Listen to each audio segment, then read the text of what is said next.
Angle of friction के बाद में हमें सीखना है angle of repose. Angle of repose या इसे एंगल ऑफ रेस्टिट्यूशन भी बोलते हैं, एंगल ऑफ रिपोज या एंगल ऑफ रेस्टिट्यूशन। अब देखना जरा क्या है एंगल ऑफ रिपोज या एंगल ऑफ रेस्टिट्यूशन। ये एक सरफेस है, ये एक सरफेस है, इस टाइम ये हॉरिजॉन्टल है, ठीक है जी। हॉरिजॉन्टल सरफेस है, इसके ऊपर मैंने एक बॉडी रखी है, करेक्ट। अब जरा ध्यान से देखना, बॉडी रखी है मैंने, अब मैं इसे दूसरे हाथ से, चलो ये ऐसे ले लेते हैं, यहाँ शायद आपको दिखाई दे जाएगा मेरा दूसरा हाथ भी। हाँ अब आया। अब देखिए ध्यान से, ये हॉरिजॉन्टल सरफेस पर ये बॉडी रखी हुई है। अब देखिए इस ये सिरा यहीं कहीं अपनी जगह, और मैंने दूसरे सिरे को हाथ से उठाना शुरू कर दिया, हाथ से इसे उठाना शुरू कर दिया, जबकि ये यहीं रखा हुआ है। दूसरे सिरे को मैंने हाथ से उठाना शुरू कर दिया। तो ध्यान से देखिएगा, अभी नहीं फिसल रही, अभी नहीं फिसल रही, अब ये बस फिसलने की कगार पे, लो जी लो फिसलना शुरू कर दिया। फिर से देखिएगा, बड़े प्यारे प्यारे से छोटे छोटे से आसान आसान से खेल होते हैं फिजिक्स सीखने समझने में। हॉरिजॉन्टल सरफेस पर रखा हुआ है, ना मूव कर रहा, ना गिर रहा, ना फिसल रहा, कुछ नहीं हो रहा इसका, क्योंकि इस टाइम वर्टिकली डाउनवर्ड है ग्रेविटेशनल फोर्स, और वर्टिकली अपवर्ड है नॉर्मल रिएक्शन, दोनों ने एक दूसरे को बैलेंस किया हुआ है, ठीक है। अब मैंने इसको एक साइड से उठाना शुरू कर दिया, अब मैंने इसे एक साइड से उठाना शुरू कर दिया, ये उठाना शुरू कर दिया, अब ये फिसल गया। एक सर्टेन स्लोप, एक सर्टेन ढलान पर आकर के इसने फिसलना शुरू कर दिया। अब बहुत ध्यान से देखना, देखो बहुत ध्यान से समझना इसे, बहुत ध्यान से समझना, ठीक है।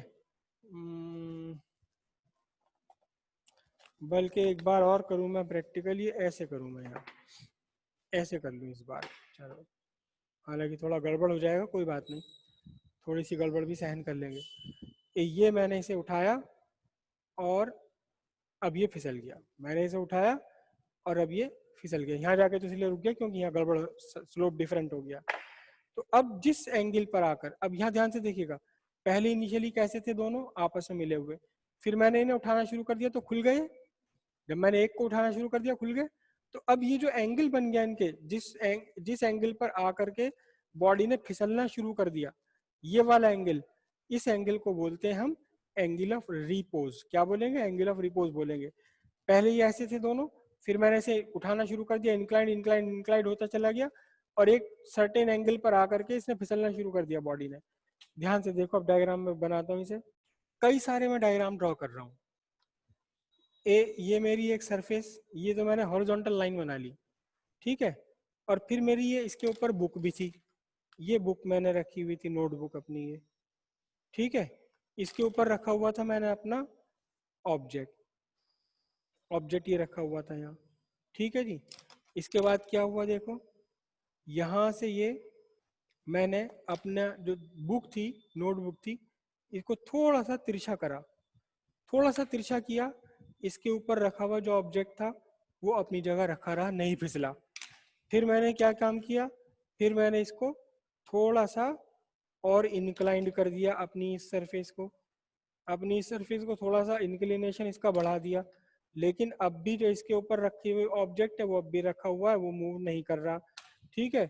अगली बार मैंने क्या काम किया, अगली बार ये हॉरिजॉन्टल है मेरा, और अब मैंने अपनी वाली जो बुक थी, मैंने इसको थोड़ा सा और टेढ़ा कर लिया, देख रहे हो, हर बार एंगल बढ़ाता चला जा रहा हूँ। तो अब क्या हुआ, इस एंगल पर आते ही ये बॉडी ने नीचे को स्लिप करना शुरू कर दिया, नीचे को फिसलना शुरू कर दिया, नीचे को इसने फिसलना शुरू कर दिया। तो जितने एंगल पर, जिस एंगल पर पहुंचकर, जिस एंगल पर इंक्लाइंड होते ही, जिस एंगल पर इंक्लाइंड होते ही बॉडी ने स्लिप मार दिया, स्लिप करना शुरू कर दिया, बस इस एंगल को हम बोलेंगे क्या, एंगल ऑफ रिपोज। क्या बोलेंगे इसे? एंगल ऑफ रिपोज बोलेंगे। Angle between the inclined surface and the horizontal line, angle between the inclined surface and horizontal line such that The body placed on inclined surface is at the verge of slide down is called angle of repose.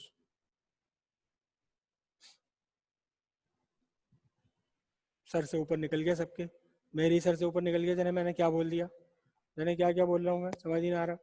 फिर से देखिए, angle between inclined surface, this is the inclined surface, तिरछी, inclined का मतलब तिरछी, angle between inclined surface and horizontal,